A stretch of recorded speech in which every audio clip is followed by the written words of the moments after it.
Ainda não estou ligado, já estou ligado. Já. Eu não vou tomar muito tempo com introduções, queremos mesmo ouvir o que eles têm para dizer, partilhar sobre isto, mas há uma coisa que nós estamos a assumir, e acho que vamos assumir isso nesta conversa, é que a essência da igreja é família. Podemos assumir isso, porque tudo na Bíblia é sobre família, é sobre relação. Deus criou uma família, Deus chamou famílias. A história de Israel é a história de famílias.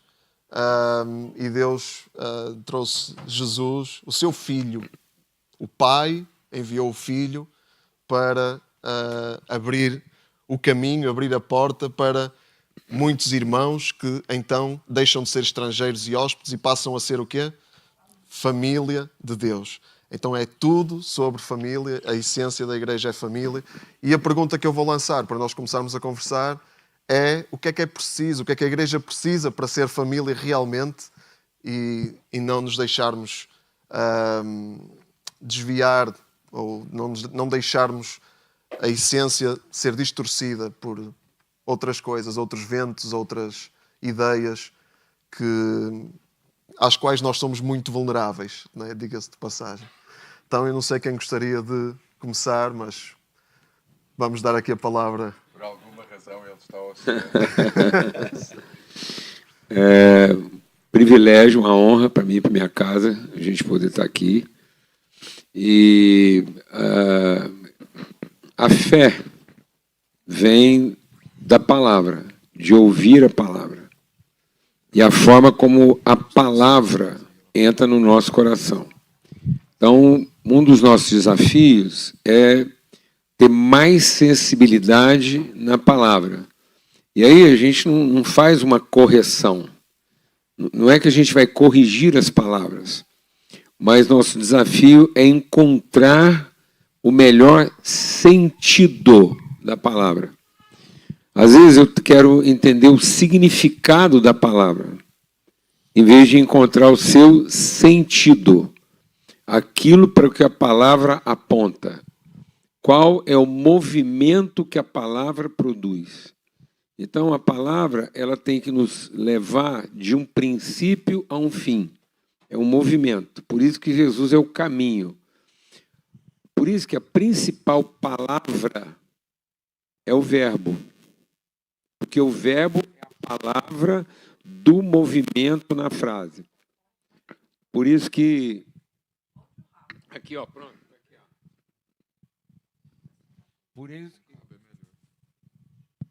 Por isso que Jesus é o verbo vivo. É o verbo que se fez carne. Então, o verbo é a palavra que vibra. Porque ela é que imprime o movimento. Ela é que desloca o conhecimento. Então... trabalho é força vezes movimento. Então, se eu não tiver um esforço de movimento, o meu trabalho é nulo. Se aquilo que eu estou fazendo é só uma atividade, por maior que seja o meu esforço, sem o movimento, o meu trabalho é nulo. Por isso que a vida é caminho, é deslocamento. Essa conversa toda é que nós podemos simplesmente substituir o verbo. Não é o que a família precisa. Porque a família não precisa. O verbo precisar não combina, não dá o sentido da família. Então, se eu pensar família a partir do verbo precisa, eu nunca vou chegar ao sentido próprio da família. Porque todo precisa vem do que não é família. A família é exatamente a própria consciência do que não é preciso, do que é necessário. É da família. Então, a precisão, o precisar já é decorrente da falta de consciência do que é ser família. Por isso que quando Deus foi instalar a família, ele estabeleceu a família a partir de um ambiente onde não havia necessidade. De modo que a fome não era uma necessidade. A fome era uma característica do ambiente em que tudo que a família carregava se revelava. Então, a primeira coisa que aconteceu foi a própria dessignificação da fome ou da necessidade. Por isso que o homem nu se cobriu. Porque ele colocou a fome antes da virtude. Família é a virtude antes de qualquer fome. Família é a consciência do que Deus já deu antes de qualquer necessidade. Ou antes de qualquer ansiedade do que está sendo feito ou deixando de se fazer. Então, no ambiente da família não há ansiedade. Não há ansiedade quanto ao que se faz, o que se deixa de fazer. No ambiente da família não há um certo ou um errado. Nenhum tipo de ansiedade na família combina com o que é ser família. Porque a família é o ambiente para qualquer desafio ou necessidade. Amém? Então, acho que a gente começa por aí. Não tem jeito de você começar a família pensando no que seria preciso. Ou seja, a própria consciência de família é o que nós carregamos, o que cada um de nós carrega como parte da família.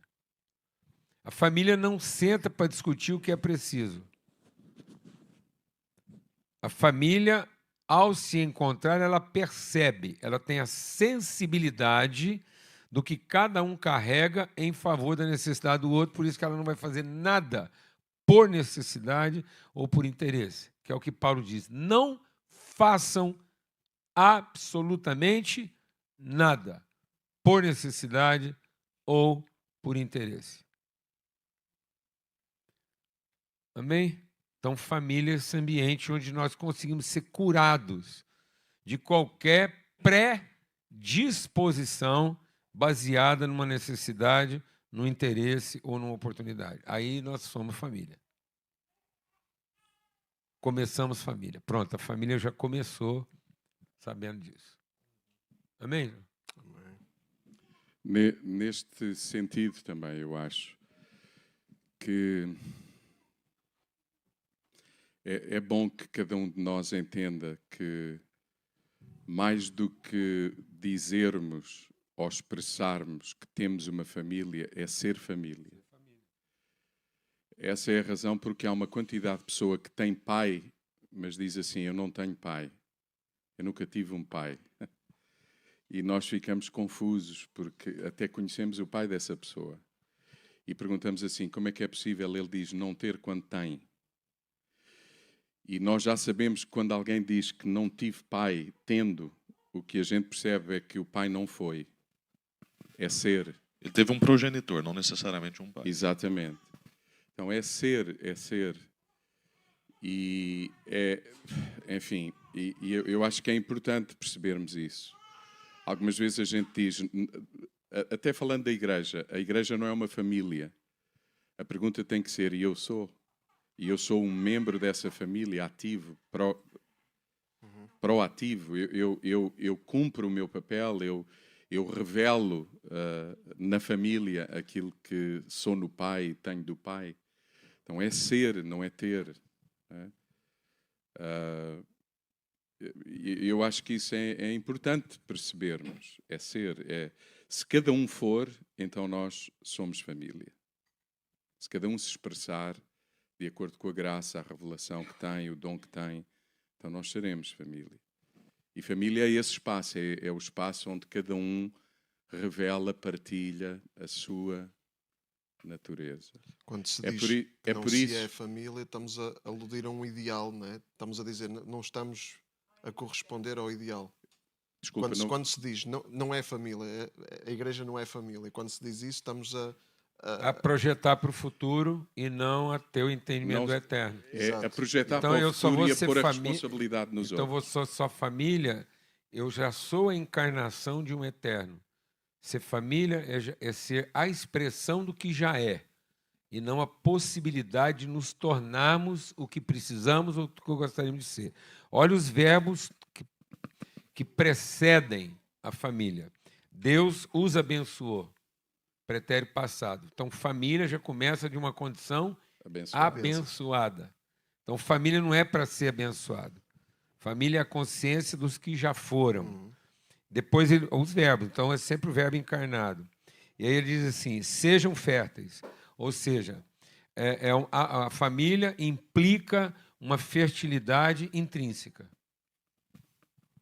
Então, não é que se tornem. Não, vocês são.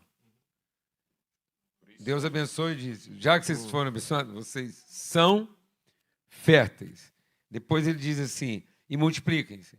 Então, está vendo como é que é uma coisa diretiva? É um sentido, não é uma expectativa.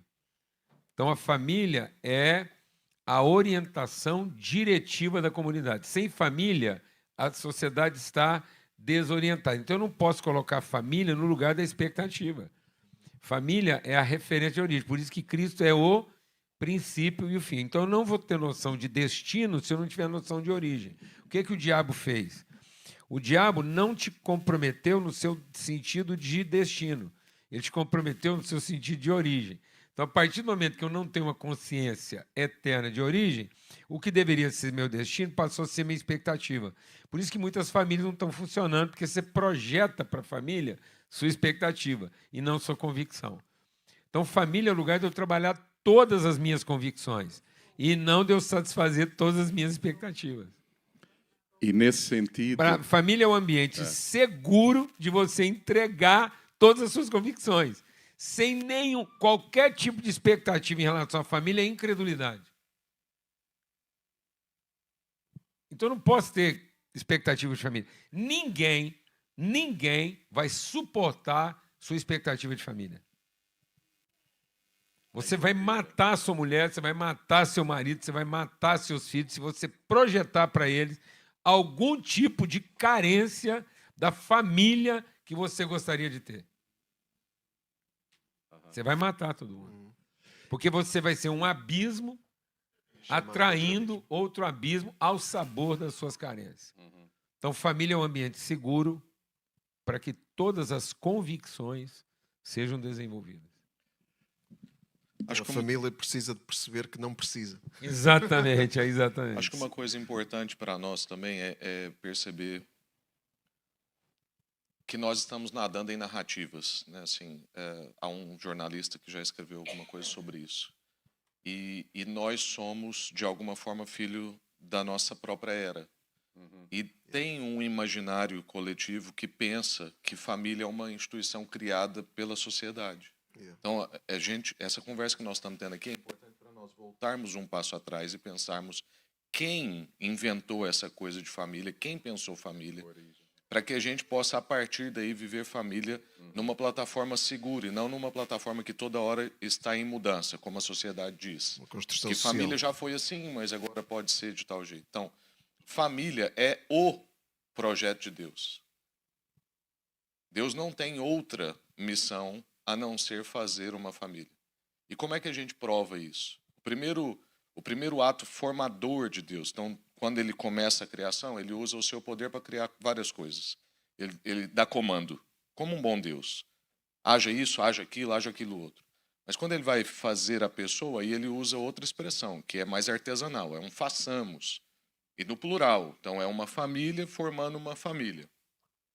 Aí ele coloca essa família num jardim e dá um comando para ele. Então, o homem deve deixar pai e mãe, se unir à sua mulher, tornar uma só carne. O que é essa imagem? O que é essa formação? É o que depois a gente ia ver Jesus. Jesus deixou o pai para tomar a noiva, a sua igreja, como sua esposa e formar a família de Deus. Então, família, que a narrativa bíblica ela é progressiva. Então, começa com a formação de uma família. Em Êxodo, quando Deus faz o pacto com o seu povo, é um pacto de casamento. Os 10 mandamentos a gente pensa que é um monte de lei chata. Não, aquilo é um pacto de casamento. Então, pacto de exclusividade, não vai ter outro Deus diante de mim, sua atenção vai ser para mim, é um pacto de casamento. Então, depois, quando a gente avança, quando Deus quer ensinar o povo sobre infidelidade, o que ele faz? Ele manda um profeta casar com uma prostituta, para mostrar como é que um casamento pode ficar deturpado se a gente não mantém a aliança e o pacto. Depois, quando Jesus vai começar o seu ministério, estamos avançando nas Escrituras. Onde que começa o ministério de Jesus? Um milagre que muita gente acha desnecessário, mas é porque aquilo começa num casamento, porque na agenda de Deus, família é a coisa mais importante. Yeah. Aí depois, quando avança para Apocalipse, como é que a Bíblia termina? Com um casamento. A união de Cristo com a igreja. Então, a Bíblia começa com um casamento, o ministério de Jesus começa com um casamento, e a Bíblia termina com um casamento, porque Deus está o tempo todo falando conosco a respeito de família. Então, não há outra vida para nós a não ser sermos família. Portanto, nós, como igreja, temos que lutar contra as nomenclaturas culturais, porque nós vamos nos apropriando de palavras mais corporativas do que familiares. E hoje, as corporações estão colocando a nossa linguagem nas suas corporações. Então, as equipes chamam família, a empresa é a minha família. As pessoas criam dinâmicas na empresa para ter sala de jogos, ter café e tal, para a pessoa quase que morar ali, para fazer família. Só que é com necessidade e por interesse. E nós somos o povo que consegue revelar a família do jeito que família foi feito para viver, para ser. E não é que a gente quer ser precioso com palavras, mas é que o propósito que é a conversa, né? Então, num primeiro momento, você entende a família como necessária. Você é criança. Depois, numa fase jovem, que você está construindo sua maturidade, você entende família como uma coisa importante. Mas a família só será, na nossa consciência, família quando ela for essencial. Então, para Deus, a família nem é a coisa mais importante. É a condição essencial. Sendo importante ou não, sendo necessário ou não. Porque vai ter hora que você não vai ter necessidade da família e ela tão pouco estará no seu gradiente de importância, mas ela é essencial. E aí eu só vou saber lidar com o que é importante se eu tiver uma referência essencial. Então vai ter hora que a família não será o mais importante. Presta atenção no que eu vou te falar. Não se ofende, não. Vai ter horas que a família não será o mais importante, senão você vai decidir por interesse. Mas, porque a família é a coisa mais essencial, você vai colocar ela numa outra escala de importância para continuar sendo essencial. Amém, irmão? Amém, amém. Então vai ter momentos que o seu filho vai ter que amadurecer, porque ele vai querer ser a pessoa mais importante da sua vida, mas você vai libertar ele desse controle, dizendo para ele que em favor de uma coisa essencial, você vai colocar ele num lugar menos importante. Yeah. Amém, irmãos? Amém? Vai ter horas que a pessoa vai pensar assim, mas eu não sou necessária mais na vida dele? Não. Você continua sendo necessária na vida daquela pessoa, mas para que você possa amadurecer na convicção do que é essencial, você vai frustrar o senso de necessidade. Amém, irmãos? Amém. Então, a necessidade e a importância tem que ser frustrada para que possa se revelar o que é essencial. Jesus está fazendo isso. Ele tem que ser desamparado na sua necessidade, na sua escala de importância, senão ele não consegue revelar toda a sua essência. Deus nos cubra de misericórdia, porque aí vai ser só a misericórdia de Deus a causa da família não ser consumida, destruída. Porque o nosso gradiente de importância vai ser alterado, nosso gradiente de necessidade vai ser alterado, em favor de revelar aquilo que é o essencial das nossas vidas. Por isso, nada compromete mais o conceito de família do que parente.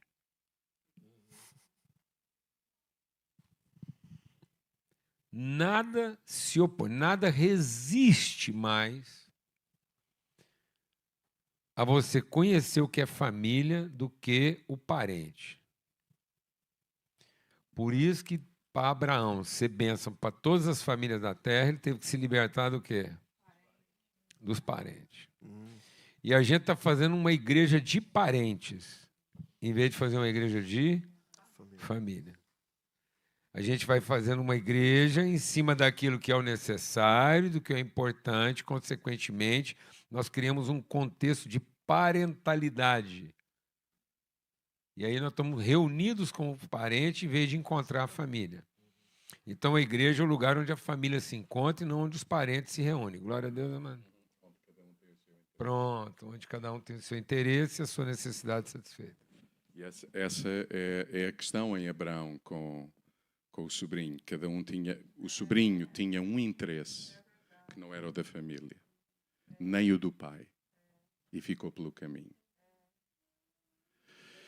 Eu acho, é disso que estamos a falar.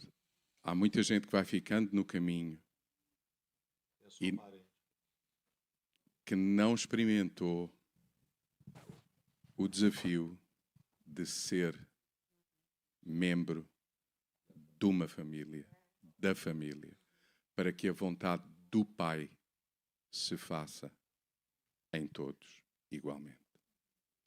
E aí afastou-se, escolheu o que lhe parecia melhor. E Abraão fica aflito. E o Senhor lembra que é com ele. E que onde quer que for que ele vá, frutificará. É forte isso. É forte isso. Mas nós não devemos, como Abraão, deixar de chorar e de fazer pelos parentes aquilo que Abraão fez, não os amaldiçoando. Porque a gente nunca sabe quando nos encontraremos de novo. Porque há uma esperança em nós. Nós sabemos que se o pai for o centro, a essência da vida dos parentes, encontrar-nos-emos algures. Faz sentido o que estou a dizer? Então é assim, igreja é ser. Quem deveria dizer eu tenho é a cidade. E o convite da igreja não é para que eles nos tenham, é para que eles sejam connosco. Ser e pertencer. A cidade é que deveria dizer eu sei onde há uma família. Eu tenho uma família ali. Uma família de referência, uma família onde eu vou ser acolhido como eu sou, mas desafiado para ser como eu nunca imaginei que eu era. Exatamente. Então a gente não desafia ninguém para ser parente, a gente desafia para vivermos essa dimensão da família. Faz sentido o que estamos a dizer. E é muito interessante isso, porque nós não sabemos ao certo que vínculo de intimidade Abraão tinha com aquele sobrinho. E algumas vezes a gente pensa que aquilo que faz de nós família são afinidades. E a afinidade é muitas vezes na família o maior inimigo do que possa ser a família de Deus. Uma das formas, ainda hoje aqui nesta celebração cantámos em português, com uma sonoridade de um português do outro lado do Atlântico, em espanhol, em inglês, isso é família. Gente diferente, distinta, experiências diferentes, perspectivas diferentes, mas todos desafiados, na essência, a revelarmos o Pai no meio uns dos outros, no meio dessas dificuldades todas. Faz sentido? Então. Yeah. Há uma narrativa, e o Rafa estava a falar, nós temos as narrativas culturais e temos narrativas que se vão formando no nosso quintal, não é? Na nossa subcultura. Não é? E uma delas é aquela ideia das listas de prioridades em que Deus, família, igreja, não é? Essa aberração. Não é? Vai ser 33% relação com Deus, 33% família, 33% igreja. As percentagens, mas revela também um pouco isso, não é? Nós não percebemos o que é ser família e o que é ser parente, né? E então tentamos colocar cada coisa na sua caixinha, e revela, enfim, a nossa narrativa. Jesus está o tempo todo tentando corrigir isso que a queda fez conosco, né? Que é confundir relações por interesse de relações essenciais, confundir parente com irmão e família, né? Então, qual é a necessidade de Jesus para além da expiação dos nossos pecados? É que sem Jesus nós não conseguimos perceber Deus como Pai. Então, Jesus nos revela Deus para além da divindade, né? Nos revela Deus como Pai. E quando as pessoas de parentesco com Jesus quiseram ser mais importantes, como Paulo Júnior estava dizendo, Jesus falou assim: quem é meu pai? Quem é minha mãe? Quem são os meus irmãos? Ele está ali quebrando essa referência que muitas vezes nós temos de importância, de hierarquização, onde a gente começa a confundir as coisas, porque nós trabalhamos também, quando pensamos em hierarquização, pensamos de cima para baixo. Então a gente até usa a mãozinha. Deus, família, igreja, ao invés de usar a base. Porque se Deus é a base, se é a minha origem, se é de onde eu vim, e família é o projeto de Deus, então não é daqui para cá, é da onde eu faço a vida. De forma que isso é um solo comum e não uma escada que eu vou subir. Então, no mesmo chão que Deus me deu, é que nós vamos fazer a vida. Ele nos deu uma nova identidade, uma nova natureza, nos fez uma nova sociedade no meio da velha. Esse é o tema da carta aos Efésios. Uma nova sociedade no meio de uma velha sociedade. Nosso problema era tão grave que a gente não precisava de conserto. Ninguém aqui precisa de reparo. Se você veio aqui porque você acha que você precisa de uma ajuda de Deus, não é aqui que você tem que vir. Vai num psicólogo, vai em outro lugar. Mas porque o Senhor quer fazer você de novo. Nosso problema é sério. Era a conversa de Jesus com Nicodemos. Não é à toa que Deus colocou na organização bíblica a história de Nicodemos imediatamente antes da história da mulher samaritana.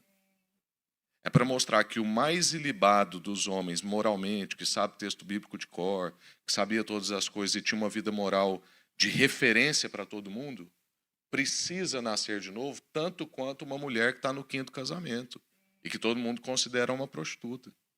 Diante do Senhor, os dois têm o mesmo problema. Um não precisa de mais reparo do que o outro. Ambos têm que morrer e nascer de novo.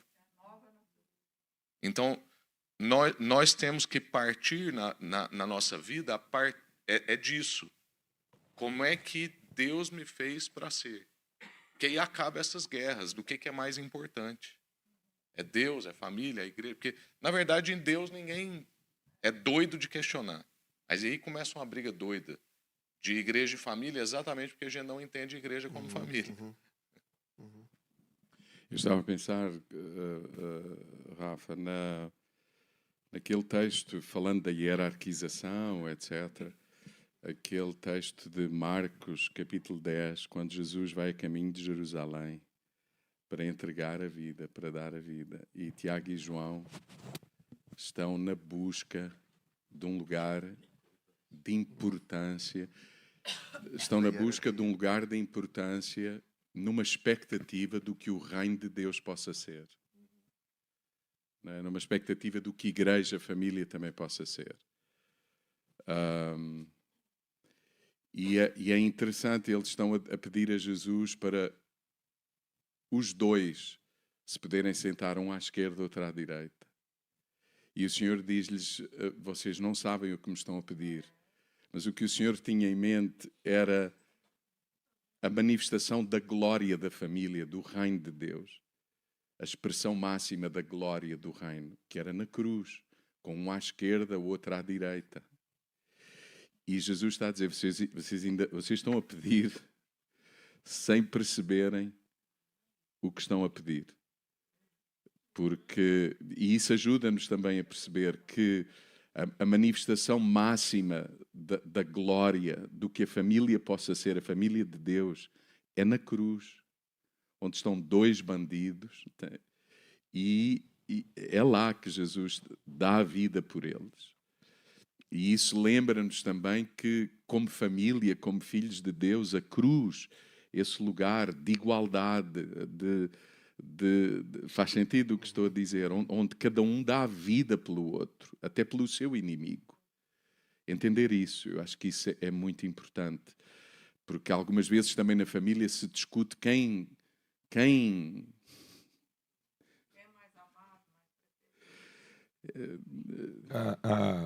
Isso é tão grave, João, que assim, ó, uma coisa para nós aqui, como família de Deus, né? Como que a gente vai fazendo desenhos de Deus, que é mais ou menos isso que os 2 discípulos estão pedindo. Como é que o Senhor vai corresponder à nossa expectativa de estar contigo? E não como é que nós seremos a expressão de que o Senhor está conosco. Então, deixa Deus ministrar algo no nosso coração aqui. A igreja não é para ser respondida na sua expectativa de estar com Deus. A igreja é para ser o lugar mais seguro de Deus revelar através de nós. Então, há uma tendência da gente querer que Deus salve os nossos filhos. Então, nós fazemos um desenho da divindade que corresponde à nossa expectativa de Salvador. Então, nós trazemos os nossos filhos para a igreja para que o nosso Deus os salve. E não o ambiente da igreja, que revela de maneira segura como é que os filhos de Deus podem ser. Amém, amados? Então Deus fala assim: vocês deixaram de me conhecer e fizeram imagens de mim de acordo com a sua expectativa. Então nós estamos produzindo imagens de Deus. E a imagem de Deus que cada um produz vai salvar o nosso filho. Não existe salvação para um filho da carne, porque da carne nada se aproveita. Mas todo filho do Espírito nascido entre nós pode ser a salvação de todo homem. Então, é muito forte isso. Por isso que quando Deus colocou o homem num ambiente onde tudo que era necessário e importante já estava definido, presta atenção. Presta atenção. Quando Deus colocou o homem na criação, tudo que é necessário estava pronto. E toda a agenda já estava determinada. Deus colocou o sol, a lua para marcar as estações. Então, nós estamos criando uma agenda porque nós não sabemos respeitar a agenda que já foi criada. Nós não sabemos contar os dias e respeitar as estações. Já está tudo determinado, amado. A agenda já está pronta. Os horários estão prontos, as estações estão prontas. Não adianta forçar uma barra. Tem primavera, verão, outono e inverno. Está pronto, sua agenda está pronta. Então, falta sabedoria para nós, porque nós não sabemos nos adequar a uma agenda pronta num ambiente onde as necessidades já estão supridas. Então, nós estamos com a falta sensação de necessidade, porque, primeiro, nós não sabemos que elas já foram supridas, e tem razão da gente achar que elas não foram supridas, porque nós não estamos cumprindo o quê? A agenda. Nós não estamos sabendo respeitar as estações que já foram determinadas para que o Filho de Deus... Por isso que Deus falou assim, a única coisa que vocês vão ter que fazer é dar nome. E, tendo dado nome, cultivar e guardar. Cultivar e guardar o quê? Cultivar e guardar para que cada um possa crescer de acordo com o nome que eu revelei para o coração de cada um. Então, Deus quer que nós sejamos sensíveis ao nome verbal que Ele quer dar para cada coisa. Então, quando você batiza um filho, é para você batizar ele com o nome verbal da eternidade que ele encarna, e depois você vai só cultivar e guardar para garantir que ele produza fruto de acordo com a espécie do nome que Deus revelou para você. Meu Deus, era só dar um nome. Por isso que Deus falou para José, falou: José, não estressa não. Esse filho que está nascendo aí, não tenha medo de receber o filho que eu estou te dando. Então, nós temos medo de receber o filho que Deus está dando. Então, nós nos apressamos em colocar o nosso filho na frente do filho que Deus quer dar. Por isso, nós vamos ter sempre um conflito entre o filho mais velho e o filho mais novo. Aí fala, por que Deus escolheu Jacó e não Isaú? Presta atenção. Não é porque Deus tem uma preferência pelo Jacó e pelo Isaú. É que Deus está pegando, Deus está assumindo a responsabilidade de uma relação conflituosa entre um Esaú e Jacó. Ele falou assim, ó, para ajudar vocês, eu vou pagar a conta do Esaú e do Jacó. Vocês não se preocupam com a salvação nem do Esaú, nem do Jacó. Eu me acerto com ele depois. Só que na minha autoridade eu vou contar uma história assumindo uma bronca difícil entre um Esaú e um Jacó, só para você entender que você tem a tendência de colocar o seu serviço, sua capacidade, como você colocou Ismael antes de Isaac. Mas depois você deixa que o Ismael e o Isaac eu resolvo. Você tem uma tendência de colocar o Caim no lugar do Abel. Você tem a tendência de colocar Marta no lugar da Maria. Mas deixa que eu resolvo com ela. Vocês não se preocupam com a salvação nem da Marta, nem da Maria. Você deixa que com eles eu me entendo. Que é o seguinte: você tem a tendência de colocar o mais velho, a capacidade, a competência, antes da revelação. E eu quero dizer para você o seguinte: o eterno vem depois do serviço. Sabe por quê? Porque ele veio antes. Então, às vezes, eu vou ter que deixar você se desapontar com aquilo que a sua carne pode produzir, para você ser salvo por aquilo que o Espírito pode gerar. Então, cuidado para você não estar colocando o seu serviço, porque o seu serviço não vai salvar a promessa, mas a promessa pode significar o seu serviço. Amém? E, às vezes, nós estamos colocando o direito antes da revelação. E Deus falou assim, não, eu escolhi Jacó. Quando Deus fala, eu escolhi Jacó, quer dizer o seguinte, a promessa veio antes do que a carne pode produzir. Não é que Deus tem alguma coisa com Esaú e com Jacó. É só porque, para nós, o que é da carne aparece primeiro, mas isso não quer dizer que ele veio antes. Amém? Então, aprenda a conhecer a promessa que está sobre seu filho antes de você querer que Deus salve o seu filho. Porque o que pode salvar o seu filho é a promessa que foi feita antes dele ter nascido. Então, aprenda a conhecer seu filho de acordo com a promessa, para que ele não seja seu filho que você quer que Deus salve, mas que ele seja seu filho que vai salvar você. Fala devagar. Cuidado para que a sua ansiedade de salvar seu filho não esteja matando aquilo que no seu filho salvaria você. Vou falar devagar de novo. Cuidado para que a sua ansiedade de salvar seu filho não esteja matando aquilo que no seu filho veio para salvar você. Para que seu filho seja segundo a promessa e não segundo esforço. Para que você aprenda o nome do seu filho com quanto promessa. Amém? Qual é o nome que cada um dos nossos filhos carrega? Com quanto promessa. E não o que cada filho nosso representa do nosso próprio nome que nós estamos querendo salvar. Porque o seu filho não vai aguentar a culpa de ter que salvar seu nome, a não ser que ele receba o nome que salvará você. Vou falar de novo devagar. Seu filho não vai aguentar a culpa de ter que salvar seu nome, a não ser que ele receba o nome que salvará você. E aí, se você entender e discernir o nome que salvará você, aí você só vai cultivar e guardar e garantir para que esse nome cumpra o seu propósito. Mas você não vai ter que ter a ansiedade de ter que salvá-lo. Glória a Deus, amados. Então a igreja tem que conhecer o nome eterno que ela carrega e que salvará a todos. Porque daqui a pouco você vai se ver na obrigação de ter que salvar o nome que você deu para a igreja. Pastores e líderes, vocês estão entendendo o que está acontecendo com a gente? A gente dá um nome para a igreja, depois a gente gasta o resto da vida tentando salvar a nossa reputação.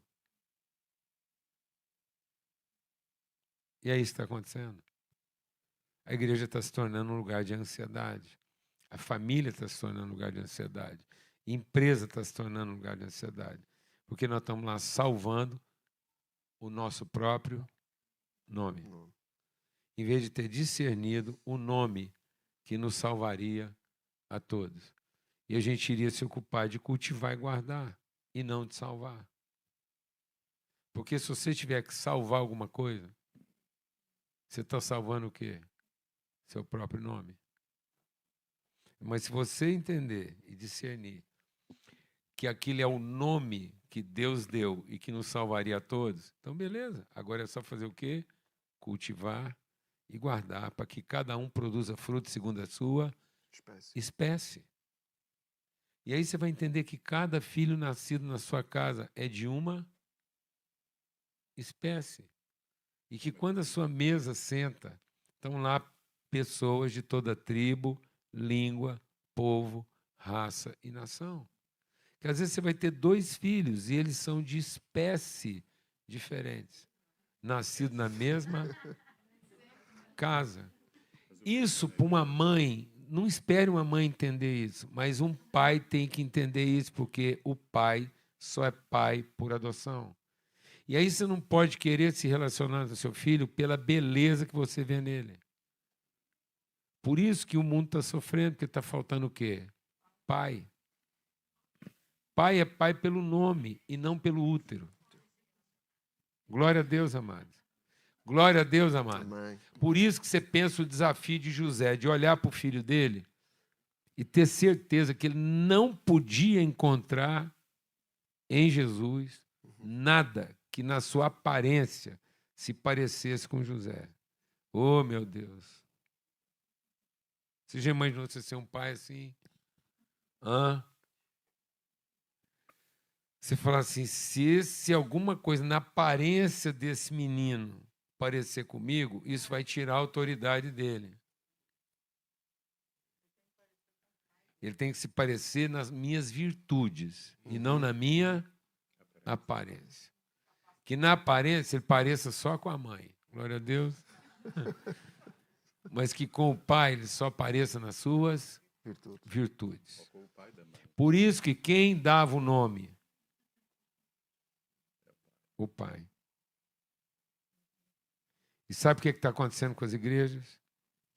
Os filhos estão se tornando filhos do nome da mãe.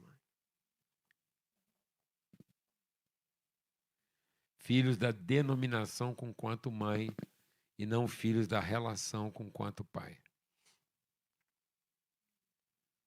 Está fazendo sentido, irmão? E aí os filhos estão na obrigação de salvar o nome da mãe e não de representar o nome da relação pai. Nós começamos o nosso culto com a Rita a ler que nós temos todas as bênçãos espirituais em Cristo. Então, a questão de nós acharmos que precisamos, porque não sabemos o que é que temos, leva-nos a criar essa ansiedade e a impor as nossas agendas numa agenda que Deus já fez. E então aí é que a gente estraga tudo, não é? Estamos a criar a nossa própria agenda e isso gera muita ansiedade em nós porque nós não fomos feitos para isso. Não é? Você já parou para pensar que todas as igrejas repetem a mesma agenda? Isso não faz sentido. Isso não faz sentido, porque nós fomos perdendo a sensibilidade. Meu Deus do céu! Meu Deus do céu! Como se os frutos na natureza, eles cumprem a mesma estação, amado, mas eles não cumprem a mesma agenda. Coco demora 7 anos, alface com 7 dias. Meu Deus do céu! Nós estamos perdendo a sensibilidade e a sabedoria. Queremos ser iguais ao fruto do Meu outro. Deus, impondo uma coisa que aí ela é mecânica. Por isso, daqui a uns dias, seu filho vai achar que tem uma fábrica de manga, uma fábrica de abacaxi, uma fábrica de leite, porque ele não sabe ter a sensibilidade de respeitar cada coisa na sua própria estação, no seu próprio ciclo. Nós estamos perdendo a sensibilidade. Nós estamos criando uma espiritualidade mecânica, industrial. Nós não sabemos respeitar o ciclo, o tempo, o momento, o lugar, nem tampouco o horário. Tem que ficar todo mundo louco mesmo, porque, entendeu? Porque aí é um tal nível de padronização. Estamos a responder a necessidades, Pronto. carências. Nós estamos salvando o nosso próprio nome. Nós estamos ensinando um pato a pensar como galinha.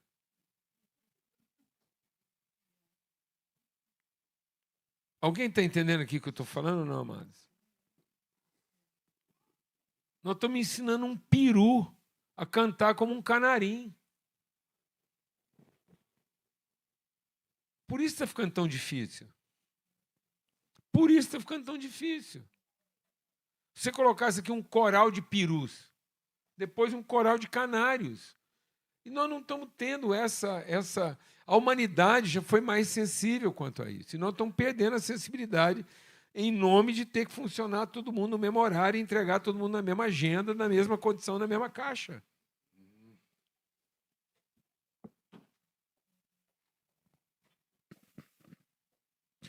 Eu estava pensando aqui que essa padronização que a gente vai vivendo e o fato de nós estarmos mergulhados nas narrativas, como a gente falou aqui antes, é totalmente desproporcional o quanto a gente dedica para conhecer as verdades de Deus e o quanto nós investimos para receber a revelação de Deus, né? A Bíblia trabalha com conceitos de bom, belo e verdadeiro. Na tradição cristã, esses sempre foram os conceitos. E nós fomos trocando isso. Nós trocamos o bom e o mal por certo e errado. Nós trocamos o belo e o feio. Nós trocamos isso por sofisticado ou muito simples. Nós trocamos o verdadeiro e o mentiroso. Nós trocamos isso só por útil, inútil, ou real, irreal, e por isso que muitas vezes nós achamos que, como a gente meditou agora no Retiro de Casais, uma mesa como essa aqui é um concreto e um absoluto, porque para nós todo concreto é absoluto, mas uma mesa dessa daqui, desse jeito aqui que eu estou vendo, eu acho que 100 anos ela não dura. E a gente ainda insiste em falar que isso aqui é absoluto. Só porque a gente vê e pega. Por isso trocamos real, trocamos verdadeiro, aliás, por coisas simplesmente da esfera do real ou do útil. Então, nós precisamos mesmo, isso que o Paulo Júnior está falando, de voltar ao que é essencial e pensar sobre a sabedoria e a sensibilidade, porque esse pragmatismo está fazendo com que a gente não viva mais família como família. Voltando ainda na questão do necessário, outro dia eu atendi um casal que já tem mais de 40 anos e não tem filhos, e quando nós entramos nessa conversa sobre filhos, eu quis perceber, enfim. Ele falou, não, é que eu e minha esposa entendemos que a gente não precisa de filho. Eu falei, não, mas a gente não tem filho porque precisa, não. Mas o que eu depois fiquei pensando sobre aquilo? De alguma forma, porque eles estão na igreja há muitos anos, de alguma forma, nós, como igreja, estamos passando para as pessoas e para a cidade, porque as pessoas fazem essa leitura, que ter filho é para resolver uma carência, uma necessidade, uma precisão, e não simplesmente porque é bom. Lembra do bom, belo e verdadeiro? Nem tudo que é certo é bom, porque bom fala do coração. Como o Senhor é um Deus de motivos e de coração, eu posso fazer a coisa certa pelo motivo errado, e Deus não recebe o meu certo como bom. Então, A ter filho religião, não é a a coisa religião certa. faz isso. Ter filho não é preciso, não é necessário. Ter filho é bom, É como é ser família. nem tudo o que é difícil é mau. Sim, exatamente. E nós estamos, em nome da dificuldade de ser família, a dizer o quê? Não aguento mais. Porque é mau. E cada um Nem vai. tudo que é certo é bom, nem tudo que é errado é mal. Então, assim... A gente tem que perceber o que é essencial. Por isso que Deus falou, não entra no campo do certo e errado, que você vai perder a noção do que é bom. E o diabo nos levou para o campo do certo e errado e a Certo. gente abandonou o que é bom. Eu lembro um dia que fizeram uma pergunta para o Paulo Júnior. A pergunta era assim, vida cristã, fácil ou difícil? E o Paulo Júnior respondeu assim, boa. Não, é como perguntar. Porque assim, nós também não temos que dourar o comprimido, né? A pílula. Família é bom ou mau? Ou é difícil ou fácil? É boa. É difícil ou fácil? É certo ou Igreja. Não, é porque às vezes a gente também acha que assim de forma idílica, que família, assim, aquele ambiente perfeito, onde tudo, igreja, família. Não, há muitos momentos que é muito difícil. Mas é bom para cada um, quando cada um expressa a natureza do Pai nesse ambiente. E talvez até essa seja, de acordo com aquilo que estávamos a refletir e que o Paulo nos lembrava, a agenda preparada para nós, para crescer, para frustrar as nossas expectativas, os nossos direitos, para que cada um seja formado mais e mais à imagem Ficar livre do que não é. do Filho e livre do que não é de todo essencial. Não é Por uma isso que a jornada de Colossenses é despindo-me do velho homem, revestindo. revisto-me. Claro. E nós estamos a falar de amor. Claro. O vínculo Amor é fácil ou perfeito. difícil? Por isso que a vida não se dá nem na forma, nem nas atividades. A vida se dá naquilo que garante a integridade do movimento. E o que garante a integridade do movimento é o amor. É o vínculo perfeito do amor. Por isso que o amor é o vínculo da perfeição. O que quer dizer aquilo? Qualquer que seja a intensidade do movimento, o amor garante que esse movimento não se desintegre. Então, o amor não é o vínculo no sentido que inibe o movimento. Porque, às vezes, eu estou pegando uma ligação e fazendo dela uma ligação que inibe, que constrange, que impede o movimento. Aí eu estou fazendo uma ligação sólida, em vez de fazer uma ligação fluida que permite, que promove, que intensifica o movimento. E aí eu vou usar, eu sei que vai parecer assim, você leva para casa, porque os meninos estão estudando isso na escola. Vou falar uma coisa para você, que vocês estão estudando lá na escola, que você talvez nunca pensou que isso pudesse estar numa reunião de igreja, depois vocês conversem isso com seus pais em casa. Porque às vezes a gente passou isso na escola, uma matéria chata, e fala, isso é coisa de cientista. Não é, isso é essencial à vida. Essa mesa aqui, ó, esse copo que você está vendo, que você coloca água dentro dele, ele não é impermeável, como parece ser. Por quê? Porque esse copo ele dá uma sensação de solidez. O sólido, na forma como a gente vê e apalpa, é uma sensação, mas não é uma concreção. Não é um absoluto. Porque essa sensação aqui ela só acontece a partir de um movimento intenso de partículas. Esse copo está em vibração. Ele está em movimento. Ele só está te dando a sensação de que ele é sólido.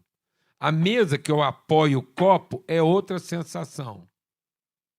Por isso que, para Jesus, quando você tiver uma perda, deixa Deus ministrar o seu coração, porque isso pode melhorar seu casamento. Que é o seguinte, o muro, a parede, é só uma sensação. Por isso que, quando os discípulos tiveram medo, eles criaram para si uma sensação de proteção fechando a porta. Mas aí aparece Jesus ressurreto. Jesus tem a Matrix, ele percebe, pronto. Então Jesus não vai respeitar o seu sólido protetivo, porque ele consegue fazer uma combinação tal das partículas que ele alinhou as partículas. Então, se você conseguir ter a visão espiritual da sua mulher, pode ser a parede que for que ela levantou que você atravessa. Glória a Deus, amado. Porque você vai combinar os movimentos de tal maneira que os seus sólidos e os vazios vão combinar de modo que você atravessa. Amém? Então, por isso que não há muro. Um homem ou mulher espiritual, ele não é impedido por qualquer muro, não há barreira, porque ele vai combinar de tal maneira o seu movimento que ele vai atravessar. Porque tudo na vida é uma combinação, que lá está em movimento. Os átomos estão lá girando em movimento, mas há cheios e vazios. É só uma sensação. Isso aqui, ó, é uma sensação, mas não é a verdade. Exato. Então, real, mas não é verdadeiro. É real, mas não é verdadeiro.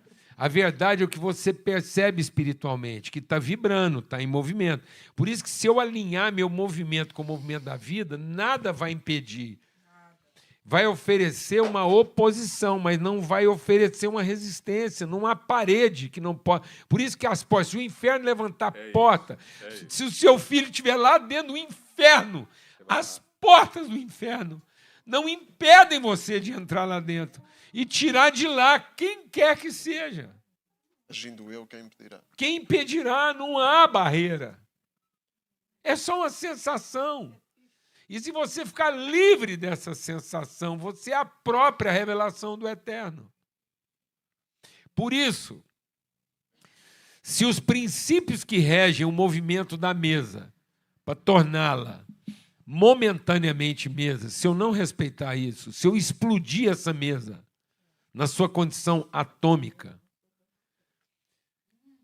Portugal inteiro explode. Então eu posso produzir uma fissão atômica a partir de uma mesa. Por isso que se a sua relação com a sua esposa explodir, isso pode destruir Gaia, pode destruir o Porto, pode destruir Portugal. Eu posso ter uma explosão atômica a partir de um casal que não se entendeu, de dois irmãos que não se entenderam.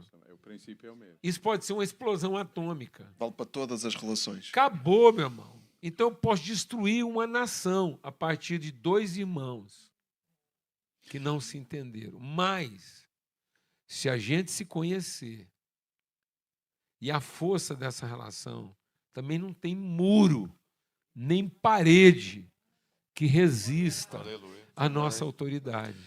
Então, do mesmo jeito que nós podemos destruir um país, essa relação pode salvar uma nação inteira e tirar essa nação da sua prisão. Aleluia. Eu acho que isto que o Paulo... Glória a Deus, amados. Amados, isso é ciência. Isso é a ciência do conhecimento. Isso é quando fé e ciência. Por isso que em Cristo estão escondidos todos os tesouros Nele. da sabedoria e da ciência. Nele, por ele e para ele. Amém? Você entendeu que lá na ciência da fissão atômica está falando da sua relação com o seu irmão? E que se essa relação for forte, ela salva qualquer outra relação. Mas o capeta quer que dois irmãos não se entendam, porque aí a cidade inteira Vai sofrer. explode. Daí, quando a gente se ama, o Pai é visível no nosso meio. Mas quando a gente se separa, a cidade sofre. A cidade não tem aonde pertencer num lugar seguro. Enquanto a gente cantava aqui, teve uma hora que eu estava orando e me veio uma combinação de palavras assim na mente e eu comecei a orar isso, que é ver e revelar. O Senhor nos mostra e revela. E a gente vê o que Ele mostra e revela. Então nós vemos a relação da Trindade e revelamos.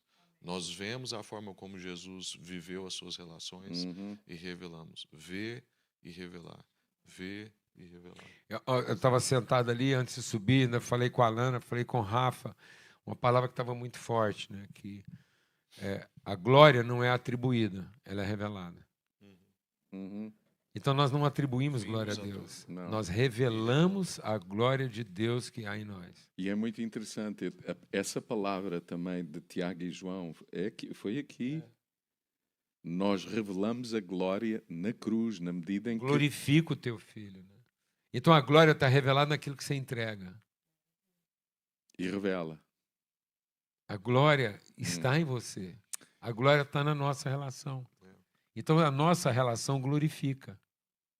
Então, se for uma relação de carência, nós louvamos, mas não glorificamos. Mas se for uma relação de convicção, nós glorificamos. São relações cruciformes. Na O que o Júnior família, quer dizer, uma relação de carência é uma relação a partir do que nos falta. e que nós queremos. E uma relação de carência achamos que louva. precisamos. Porque, A relação de carência louva um ao outro, mas não glorifica. via de regra, irmãos, nós isso é uma coisa que revoluciona a nossa mente. É o verso que nós lemos aqui de Efésios. Você vem para a igreja para ser abençoado ou para discernir a bênção que você recebeu e para depois ir embora. O domingo é o seu primeiro dia da semana ou é o seu último dia da semana? E amanhã é que vai ser o seu Exato. primeiro dia da semana. Porque é isso que o Paulo Júnior está falando sobre se a gente relaciona por carência e necessidade ou por convicção, é disso que nós estamos falando. Você vem aqui para poder ser suprido da sua carência, ou você vem aqui para ganhar convicção e derramar essa convicção na semana. Porque, infelizmente, as nossas igrejas estão cheias de gente carente, um monte de depósito vazio. É para te sentires bem. E já não é mais tempo disso. É para ter uma experiência. Favorável, agradável. Não é para revelar uma essência. E na família, o amor é que revela a glória de Deus. E muito, no errado, no muito errado, muitas vezes. Não é? E Também diz lá que, na medida em que nós nos amarmos, nós revelamos, né? Os outros conhecerão que nós somos E discípulos. não há diferença nenhuma entre família, o que expressamos na nossa casa, e família, o que expressamos na comunidade da fé. Não há diferença nenhuma. Aliás, na origem, na igreja primitiva, uma e outra coisa eram a mesma coisa, realmente, até no mesmo espaço. Essa separação é diabólica. Até no mesmo espaço. A igreja estava em casa, a casa era onde a igreja se reunia. E uma e outra coisa eram a mesma coisa. Faz sentido o que estou a dizer? O nosso horário está terminando ali. Tá. Eu já vi. Eu queria ser bem fiel ao que está no meu coração. Eu quero ser fiel para entregar isso. Vou pedir licença para os irmãos. Um minuto só, assim, porque eu nem sei o que eu estou, mas eu quero ser fiel. Eu quero ser coerente com o que está no coração. Eu não conheço a história dessa região, não sei, mas eu vou deixar isso como dever de casa. Vocês ouvem o que eu vou falar aqui, se não fizer sentido, vocês guardam e depois vai conversando, vendo. Se em algum momento isso diz respeito a alguma coisa da região, da história dessa região aqui, de Portugal, de Gaia, do Porto, do Rio. Mas assim, eu vou entregar o que o Espírito me impele a entregar. Eu não vou ter o pudor de fazer isso ter sentido. Mas o que está no meu coração, dentro de tudo isso que a gente está conversando, é que se não houver uma consciência clara de propósito, a gente pode sublimar as dificuldades e os desafios que Deus colocou na nossa vida. E aí a nossa espiritualidade, em vez de ser uma espiritualidade de revelação, ela pode ser uma espiritualidade de sublimação. É quase que uma embriaguez. Então, aquilo que deveria ser um valor, um princípio, uma essência, faz a gente viver um estado meio de arrebatamento, de sublimação que não toca. Você cria um estado intermediário entre o que é realmente espiritual e o que é realmente terreno. É um estado assim que você vive uma coisa que é exatamente, é quase místico, em que você toca a terra, mas de forma muito superficial, e você toca os céus de maneira também sublimada. Então, você vive um estado intermediário. Quando eu estou compartilhando isso, eu lembro da nossa experiência, a primeira vez que eu vim a Portugal.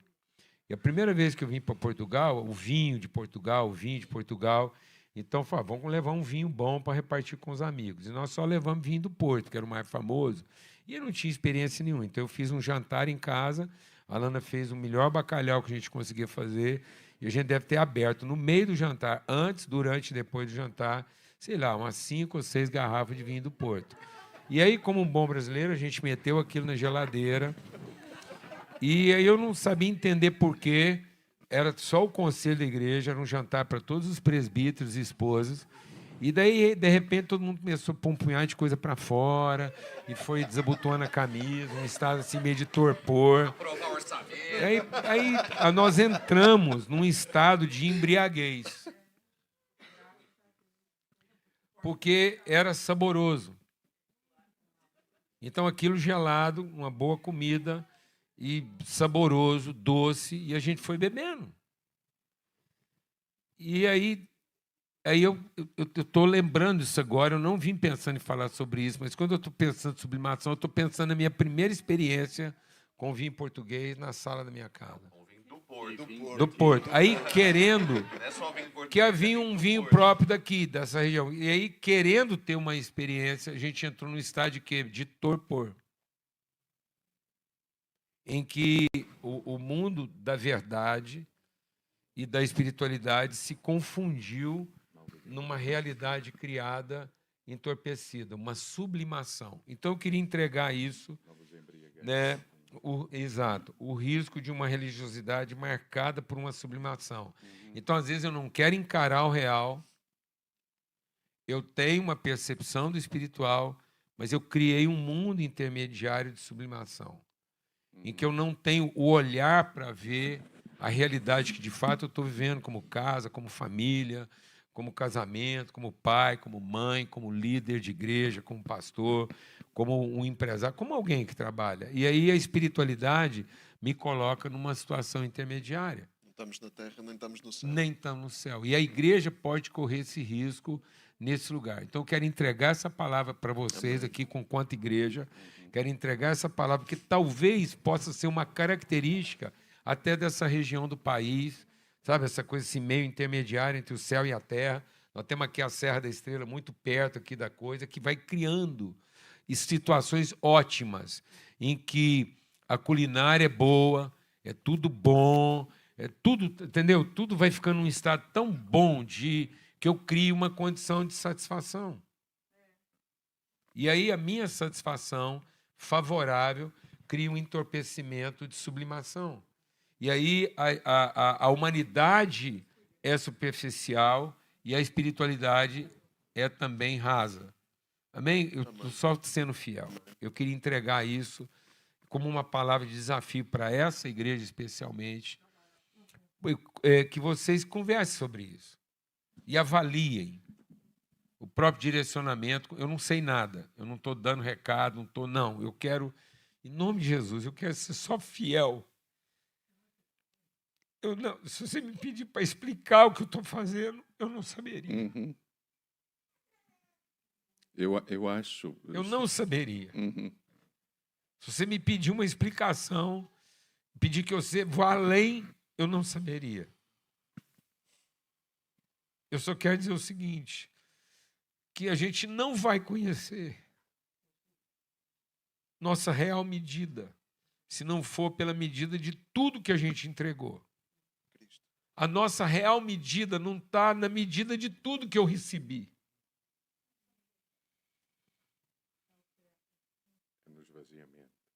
Você não vai saber a medida do que Deus tem para a sua vida, sabendo medir tudo que você recebeu. Você só vai saber a real medida da sua vida a partir de tudo que você entregou.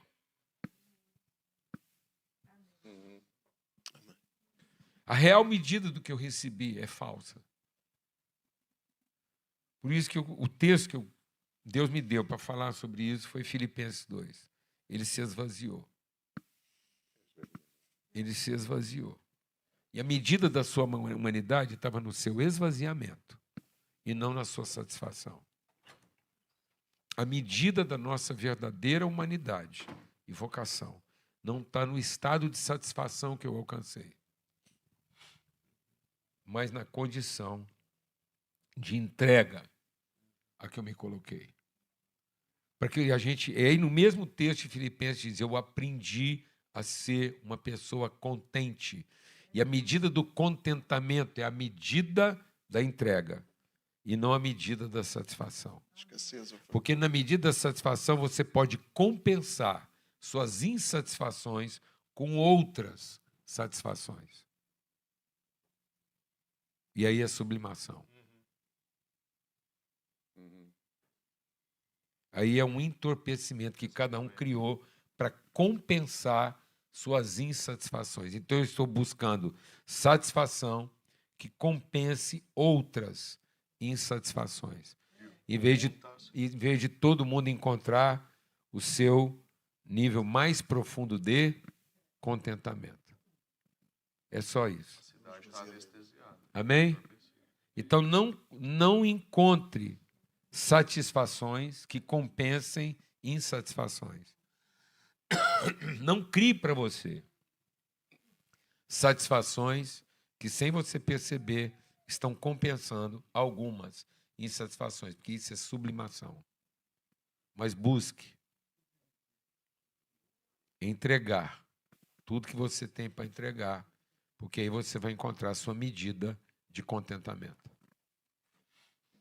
Aprender a viver contente e não encontrar formas de satisfação. Amém, meu irmão? Contente na escassez ou na fartura. É exatamente, é isso. É o que eu tinha para entregar. Amém? Bom, eu não quero tomar muito mais tempo, mas eu acho que aquilo que o Espírito do Senhor nos lembra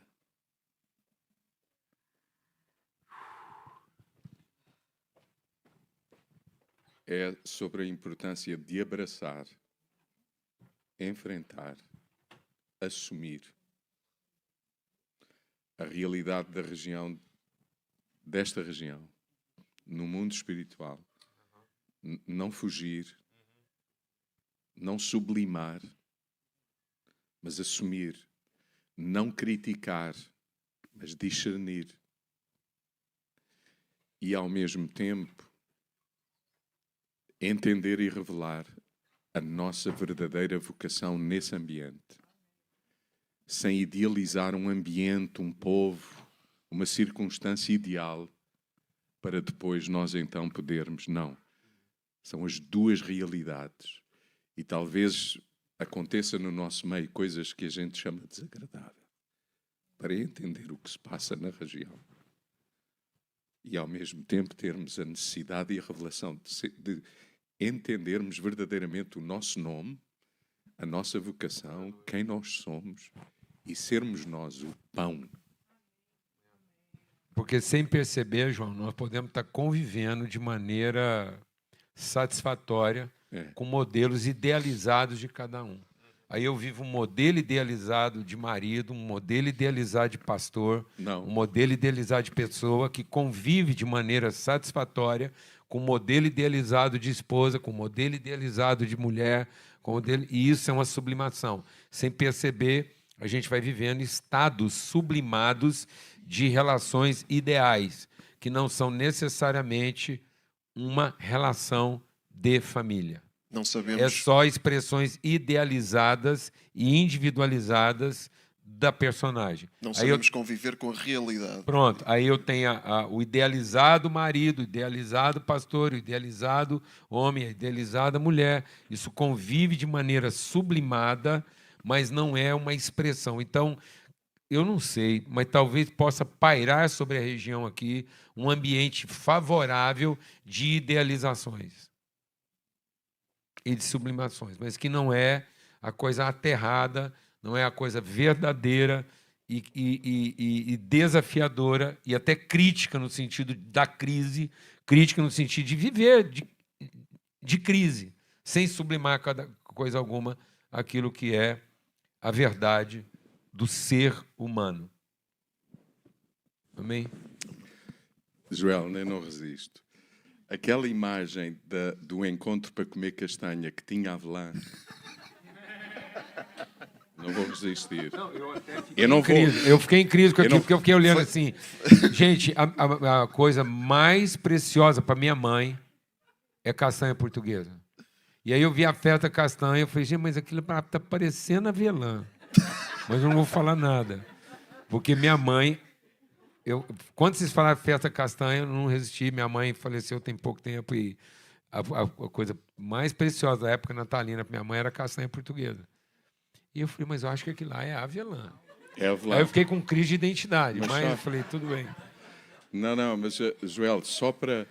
Nós costumamos chamar quer a castanha, quer a avelã, fruto. Aquilo não é fruto. Aquilo é semente. É a semente da árvore. Então façam uma festa, comendo semente, lembrando que o Senhor vos semeou. quer comam castanha, quer comam lá. Que o Senhor vos semeia aqui para, na realidade daqui, povo brasileiro, hispano, quem for, quem o Senhor quiser acrescentar à família. Mas é uma festa onde a gente é alimentado de sementes e sabe que aquilo que somos é uma semente. E tem a ver com isto que estamos a falar. Semente plantada numa terra concreta para revelar uma natureza concreta, distinta, concreta. Sem sublimar. Faz sentido. Então vão comer castanhas com sentido e com propósito. Não apenas encher barriga, mas celebrar isso. Faz sentido? E o vinho do Porto Sim, pode ser com vinho do Porto. também, mas o vinho mas do eu ia Porto- dizer que o vinho do Porto, e me veio essa imagem enquanto Paulo Júnior falava, ele não é para o entorpecimento, porque ele é para abrir ou para fechar, né? Então ele é um aperitivo. Então Não, quem é também um digestivo. também isso, para abrir ou para fechar, né? As duas.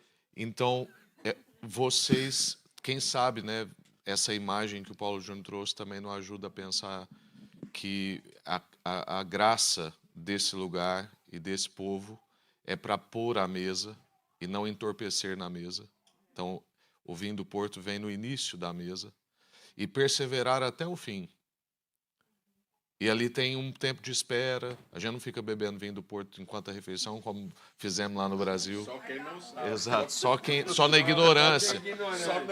Aí ficou entorpecido. É um mas, cálice. mas como não é para entorpecer, é só para abrir e para fechar, então, quem sabe, Deus não está também querendo comunicar isso. Né? A gente pôr mais à mesa, perseverar até o fim, encerrar o que Deus começa conosco. Né?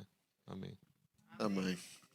Ficávamos aqui bastante mais tempo. Eu queria ler uma passagem que tem estado só aqui muito presente no meu coração nesta conversa e vamos terminar orando. Mas eu queria ler 1 Coríntios 13.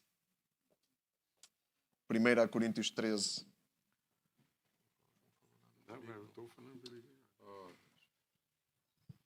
Primeira Coríntios 13, que diz, se quiserem abrir e confirmar que o que eu vou ler é o que está escrito, diz assim: se eu for capaz de falar todas as línguas dos homens e dos anjos e não tiver amor, as minhas palavras são como o badalar de um sino ou o barulho de um chocalho.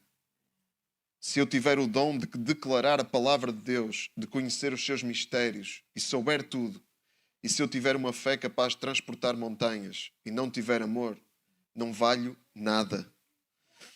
Ainda que eu dê em esmolas tudo o que é meu, se eu me deixar queimar vivo e não tiver amor, de nada me serve. O amor é paciente, é prestável, não é invejoso, não se envaidece, não é orgulhoso. O amor não tem maus modos, nem é egoísta, não se irrita, nem pensa mal. O amor não se alegra com uma injustiça causada a alguém, mas alegra-se com a verdade. O amor suporta tudo, acredita sempre, espera sempre e sofre com paciência. O amor é eterno. As profecias desaparecem, as línguas acabam-se, o conhecimento passa, pois tanto as nossas profecias como o nosso conhecimento são imperfeitos. Quando chegar aquilo que é perfeito, tudo o que é imperfeito desaparece. Quando eu era criança, falava como criança, sentia como criança e pensava como criança. Depois tornei-me adulto e deixei o modo de ser de criança. Agora vemos as coisas como num espelho e de maneira confusa. Naquele dia iremos vê-las frente a frente. Agora o meu conhecimento é imperfeito, mas naquele dia vou conhecer como Deus me conhece a mim. Agora existem 3 coisas: fé, esperança e amor. Mas a mais importante é o amor. Amém.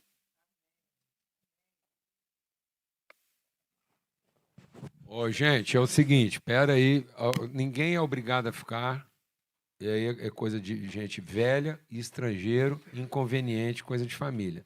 Mas é o seguinte, nós estamos entrando aqui agora online, na nossa reunião lá no Brasil, e eles vão entrar aqui, tá bom? Para ver a gente, porque lá também hoje é a celebração da ceia, eles estão sentados lá. Então, aí pode aparecer aqui, eu já mandei o link lá para o... Eles estão esperando para a gente entrar lá agora. Tá? O link está entrando aqui com o Joel, tá? Ó, vamos aparecer lá no telão da nossa congregação, vocês vão entrar lá no telão da congregação, o povo está reunido lá no Brasil, você vai ser teletransportado. Hein? Olha lá, o Cláudio está acabando de falar aqui. Oi, Claudião. Estou anunciando aqui que a gente está entrando. Bom dia, meu irmão, online. Daqui a pouco vocês vão aparecer na tela da igreja aqui, eu espero. Eu estou tentando fazer uma ligação aqui. Não sei como é que vai ser isso. Tá bom? Então tá aqui, gente, ó. Vocês estão lá, dá tchauzinho aí. Vocês estão lá agora em Goiânia. Lá agora são 10 para as 10. 10 para as 10. É a nossa primeira reunião lá. Hoje também é ceia. Então, simbolicamente aqui, a gente vai tomar o pão e o cálice aqui com os irmãos. Viu, Cláudio? Hoje também foi ceia aqui. E eu vou pedir que o Joel, que é o pastor representando a congregação... Aí, ó. Tá bom? Nós estamos em ligação aí agora. Viu? O João está aqui. Rafa está aqui. Todo mundo aí. Olá, igreja. Joel, que é o pastor representante aí da congregação. Olá, pessoal. Olá. Você pensa bem É o Joel. quanto que Paulo não daria para ter um negócio desse em lugar de ter que escrever as cartas dele. Não, eu fico... Não é... Meu Deus, rapaz. Você pensa, Joel, que você está lá assim, viu? E aí a gente queria pedir que o Joel abrisse o coração aí, compartilhasse. Você vai entrar online lá agora com o nosso povo, você, Rafael, e essa mesa sendo compartilhada com o nosso povo que ama profundamente essa terra, que crê nessa ligação.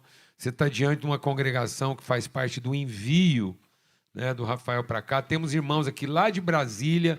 Fique de pé, porque eu não sei se vocês já foram apresentados aqui como representantes da nossa paróquia Sal da Terra, Águas Claras, de Brasília. Esse cara toca um sax. Esse cara... Não tem sax aqui na igreja, não? Não tem, mas esse cara toca um sax arrebatador. Vocês vão ver os céus abertos quando esse cara toca. Ele já tocou aqui, não? Não? Estou de visita. Pelo amor... É a primeira vez que vocês estão vindo aqui? Esse pessoal vem lá da nossa paróquia de Águas Claras. Então, hoje é um momento família aqui mesmo, internacional. Amém? Então, tá aí. Você pode falar com a igreja. Não, é só agradecer mesmo. Agradecer o facto de se darem a nós em amor. Tivemos aqui a compartilhar 1 Coríntios 13, ainda agora, falando que o amor se entrega e que temos a expressão máxima em Cristo, na entrega de Cristo, na cruz. E obrigado por vocês se darem a nós. E queremos também ter a consciência de família convosco. E essa consciência está muito viva agora. Obrigado por este momento. Que Deus vos abençoe. João Martins, vamos passar aqui para o João aqui. Fala aí, João. Depois nós vamos falar mais tempo com ele na segunda reunião lá, mas você está se vendo aí? Estou. Bom dizer, saudar-vos, dizer que sempre que nos lembramos de vocês é com saudade, uma palavra muito difícil de traduzir para outra língua, mas cheia de significado. Eu acho que é a palavra que o Senhor usou quando nos lembrava de que esperaria por nós com saudade, naquele encontro que nos aguarda a todos. Sempre que nos lembramos de vocês, lembramos-nos de família, de carinho e, obviamente, que termos connosco o Paulo, a Lana, que também vos representam tão bem. É sempre para nós um grande privilégio, uma alegria, uma inspiração e queremos honrar-vos também por isso, por repartirem connosco o que de melhor há em vós. Muito obrigado. Um abraço grande. Amém. Rafael. Vocês vão ter paciência aí, mas a distância é grande, a minha mãe. Coisa de família. É reunião de família, não tem jeito. Alegria, viu, irmãos? Revê-los. Tivemos aí há pouco tempo. mas já tem grande saudade. Eu e a Iana temos conversado que... Ali, a Iana está chorando ali. Que dessa vez foi mais difícil do que a da primeira. Porque da primeira vez nós viemos para ficar um ano, então ficava aquela perspectiva de que logo estaríamos juntos de novo. E agora já não tem mais data, então essa última despedida daí custou bastante para nós. Mas foi muito bom estar com vocês e revê-los agora também de novo.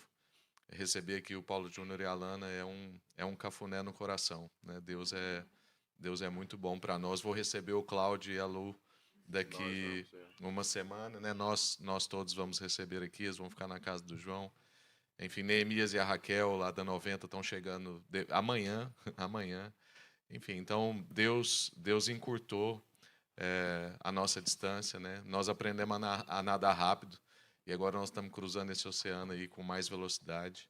Venham também conhecer aqui essa parte da família do lado de cá. Amém. E os irmãos daqui Amém. também, né? Estão convidados aí. Obrigado também pela forma como vocês estão recebendo os nossos jovens aí, o Tiago e o André. Alegria demais ser família e Só povo dizer com que o vocês. filho do pastor Deus Ari e abençoe. da pastora Cláudia, que foram pastores desta igreja durante 12 anos, está no Brasil neste momento, naquela... E o filho do Paulo e da... E o filho do Paulo. Estão lá exatamente lá. Nem sei se eles estão nessa reunião, mas se não estão é porque estão em alguma coisa lá. São filhos aqui, então a gente quer que vocês recebam. Levantou lá, não? Não, a gente quer que vocês recebam esse entendimento. E a relevância disso. O que nós começamos falando de essência, e é isso. Eu queria dar esse testemunho lá para o pessoal que está lá agora, vendo, para que todos nós possamos aprender. A intensidade. Nós estamos vivendo um tempo em que as pessoas estão preocupadas com a extensão. Sendo que a palavra de Deus diz que nos últimos dias a glória do Filho de Deus seria vista como um relâmpago. O relâmpago é uma expressão de luz que ilumina a treva e que dá uma direção. E que se você gravar aquilo na sua memória, você sabe exatamente onde está a conexão dos céus e da terra, e a terra e o céu. Porque você não sabe. Tem gente que acha que todo relâmpago desce, tem relâmpago que sobe. Então, os filhos de Deus são como esses raios de luz. É mais ou menos o ministério dos querubins. Uma hora está subindo, outra hora está descendo. É assim que eles ficavam, como relâmpagos, como fachos de luz, subindo e descendo da presença do Senhor. Isso está descrito na palavra de Deus. Então, receba isso aqui agora. O que a sua intensidade de viver os processos do reino de Deus.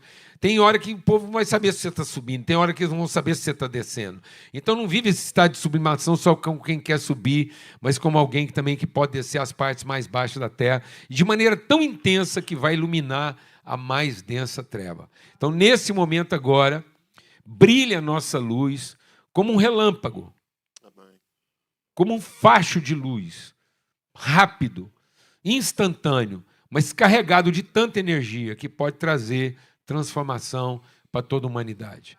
Amém? Então, brilhou nos céus da nossa nação, ligando Brasil e Portugal, um relâmpago, visto aí, visto aqui, num instante, daqueles que estão fazendo todo o empenho, ora para revelar o que de Deus se manifesta através de nós e daquilo que Deus quer manifestar dele mesmo através de nós. Amém? Com essa intensidade, com essa força, com esse brilho, obrigado pela compreensão, a disposição. Estamos aí conectados em luz. Obrigado. Amém? Norte e sul, né? Então, nós estamos lá no extremo norte de Portugal, falando lá com o centro-oeste brasileiro, um raio de luz a brilhar a história e o céu da humanidade. Amém, amados? Forte abraço para todos. Celebramos a ceia aqui hoje, sabemos que vocês vão celebrar, estou vendo a mesa posta lá do jeitinho que a Lana ama, então tá lá, viu? Segue a missa aí, meu irmão, graças a Deus. Um forte abraço para todos. Um abraço, queridos. Um abraço. Forte abraço, gente. Até mais.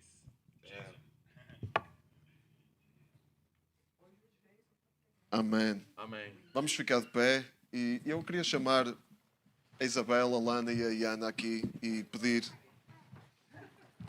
que elas possam... Fica aqui, João, fica aqui. Para nós orarmos. Gostava de as chamar e pedir Tu não vais crer que eu fiquei. pedir alguma delas que possa... pode ser aqui, pode ser aqui. Pode ser. E queria pedir a alguma delas que quisesse, que pudesse orar por nós e orar para que Deus tire muito fruto destes momentos, desta conversa. Não sei quem. Obrigado, Senhor, por tanta riqueza, Pai. O seu reino é maravilhoso, Pai, e a gente já poder viver alguns lampejos do reino de Deus aqui nessa terra é um privilégio que a gente não sabe nem como expressar.